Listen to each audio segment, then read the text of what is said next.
గత పాలకులు పురావస్తు శాఖ అనుమతులు లేకుండా పురాతన మండపాలు కూల్చేసిన లడ్డూ తయారీలో అపవిత్రమైన పదార్థాలను వినియోగించారని ఏపీ సీఎం బహిరంగంగా ప్రకటించిన మఠాధిపతులు పీఠాధిపతులు మౌన దీక్షలో ఉండడం హిందూ సనాతన ధర్మానికి అత్యంత ప్రమాదకరం కాదా స్వాములు అని బీజేపీ నేత నవీన్ కుమార్ రెడ్డి ప్రశ్నించారు. ప్రపంచవ్యాప్తంగా ఉన్న తిరుమల శ్రీవారి భక్తుల మనసును గాయపరిచే విధంగా గతంలో తిరుమల లడ్డూ తయారీపై నేడు జరుగుతున్న చర్చను దేశ అత్యున్నత న్యాయస్థానం సుప్రీంకోర్టు సుమోటోగా స్వీకరించి సమగ్ర విచారణ జరిపి దోషులను శిక్షించి శ్రీవారి ఆలయ పవిత్రతను కోట్లాది మంది భక్తుల మనోభావాలను కాపాడాలని ఆయన అన్నారు.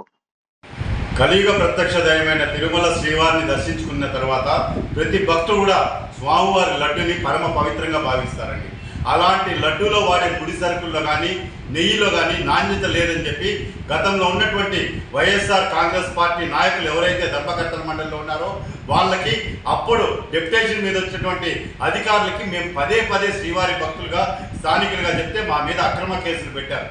ఈరోజు సాక్షాత్తు చంద్రబాబు నాయుడు గారు ఏదైతే లడ్డూ తయారీలో వాడే సరుకుల్లో నాణ్యత లేదని చెప్పి నెయ్యి నాసిరకంగా ఉందని చెప్పి ల్యాబ్ టెస్టింగ్ రిపోర్ట్లు దానిలో వాడే పదార్థాలని నాకు చెప్పాలంటే కూడా బాధగా ఉందండి.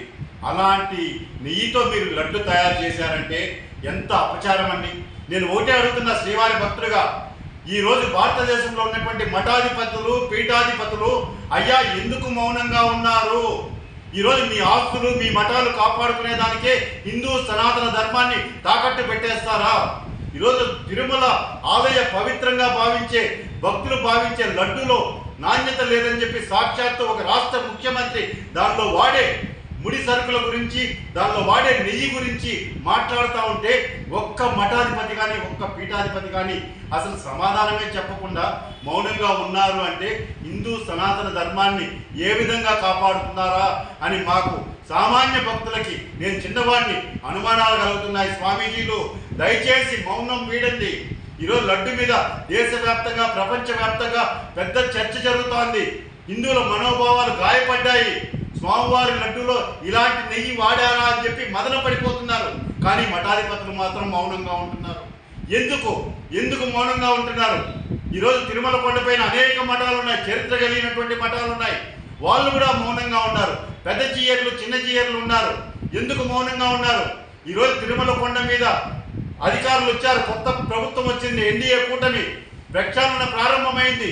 నేను ఒకటే డిమాండ్ చేస్తున్నా ఈఓ శ్యామలరావు గారికి, అదేవిధంగా వెంకయ్య చౌదరి గారికి, అడిషనల్ ఈఓ గారికి, అయ్యా తిరుమల కొండపైన ఉన్నటువంటి ల్యాబ్లో ఒక అనుభవం లేని వ్యక్తిని సీనియర్ అనలిస్ట్గా ధర్మారెడ్డి తీసుకొచ్చి ఈరోజు ఉదారంగా జీతం ఇస్తున్నారు. అదే వసతి కల్పించారు, కారు ఇచ్చారు. ఆయనకు అవగాహన లేదు, అనుభవం లేదు. ఒక రిటైర్ అయినటువంటి వ్యక్తిని తీసుకొచ్చి మీరు కోట్లాది రూపాయల నెయ్యితో ముడి సరుకులతో ముడి పెడితే ఇలానే ఉంటాయి.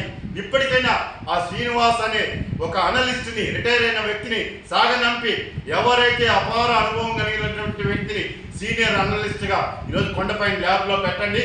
అదేవిధంగా ముడి సరుకుల గోడౌన్ తిరుపతిలో ఉంది, అక్కడ కూడా మీరు ఒక ల్యాబ్ ఏర్పాటు చేసి సీనియర్ అనలిస్ట్ని పెట్టి ఎవరైతే అక్కడ పనిచేస్తున్నారో వాళ్ళని అందరినీ కూడా రెగ్యులర్ ఉద్యోగస్తులుగా గుర్తిస్తేనే ఈరోజు వాళ్ళకి భయం ఉంటుంది, వాళ్ళ రెస్పాన్సిబిలిటీ ఉంటుంది, ఖచ్చితంగా నాణ్యతా ప్రమాణాలు పాటిస్తారని చెప్పి ఆ విధంగా చర్యలు తీసుకోవాలని మఠాధిపతుల్ని పీఠాధిపతుల్ని దయచేసి మౌనం వీడమని చెప్పి నేను ఒక శ్రీవారి భక్తుడిగా విజ్ఞప్తి చేస్తున్నా, ప్రాధాన్యపడుతున్నానండి.